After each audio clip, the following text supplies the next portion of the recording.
Patanjali Yoga Sutras, Sanskrit text with transliteration, translation and commentary. I. Swami Vivekananda. Any new discovery of truth does not contradict the past truth, but fits into it. And, fourthly, that truth must have a possibility of verification.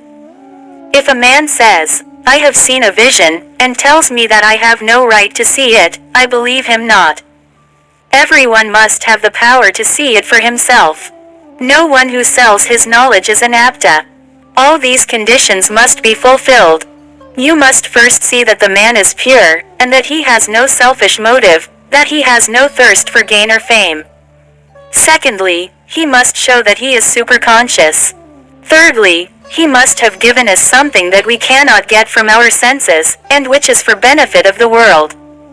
And we must see that it does not contradict other truths. If it contradicts other scientific truths, reject it at once. Fourthly, the man should never be singular. He should only represent what all men can attain. The three sorts of proof are, then, direct sense perception, inference, and the words of an apta. I cannot translate this word into English. It is not the word inspired, because that comes from outside, while this comes from himself. The literal meaning is, attained. 8. Navanmayamo napthyayanab, atadru naprantashthab. 8. Viparyayo mithayajnana matadrupapradishtham. Indiscrimination is false knowledge not established in real nature.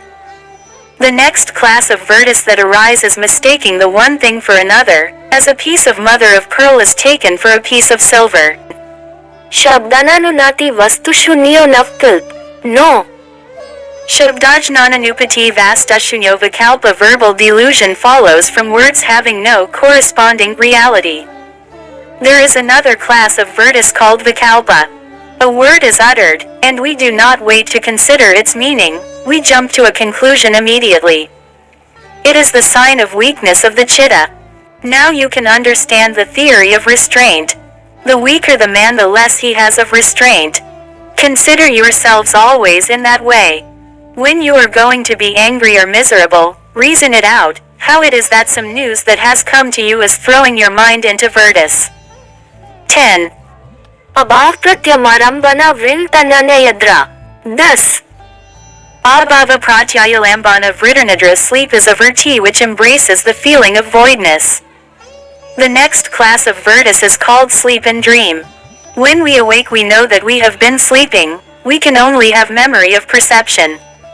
That which we do not perceive we never can have any memory of. Every reaction is a wave in the lake. Now, if, during sleep, the mind has no waves, it would have no perceptions, positive or negative, and, therefore, we would not remember them. The very reason of our remembering sleep is that during sleep there was a certain class of waves in the mind. Memory is another class of virtus, which is called smrti. 11. Anubhutshmasam prabhosh smrinat. 11. Anubhuta Vishayasan Pramosha Smriti. Memory is when the virtus of perceived subjects do not slip away, and through impressions come back to consciousness. Memory can be caused by the previous three. For instance, you hear a word. That word is like a stone thrown into the lake of the chitta. It causes a ripple, and that ripple rouses a series of ripples. This is memory. So in sleep, when the peculiar kind of ripple called sleep throws the chitta into a ripple of memory, it is called a dream. Dream is another form of the ripple which in the waking state is called memory. Abhyasvayagmabhya. Taniyod. 12. Abhyasavaragyabyantaniroda. Their control is by practice and non-attachment. The mind, to have this non-attachment, must be clear, good and rational. Why should we practice? Because each action is like the pulsations quivering over the surface of the lake. The vibration dies out, and what is left?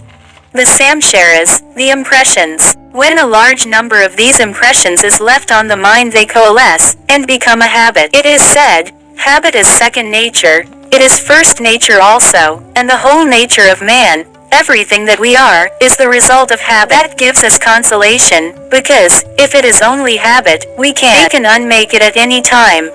The samshara is left by these vibrations passing out of our mind, each one of them leaving its result. Our character is the sum total of these marks, and according as some particular wave prevails one takes that tone. If good prevail one becomes good, if wickedness one wicked, if joyfulness one becomes happy. The only remedy for bad habits is counter habits. All the bad habits that have left their impressions are to be controlled by good habits. Go on doing good, thinking holy thoughts continuously, that is the only way to suppress base impressions. Never say any man is hopeless, because he only represents a character, a bundle of habits, and these can be checked by new and better ones. Character is repeated habits, and repeated habits alone can reform character.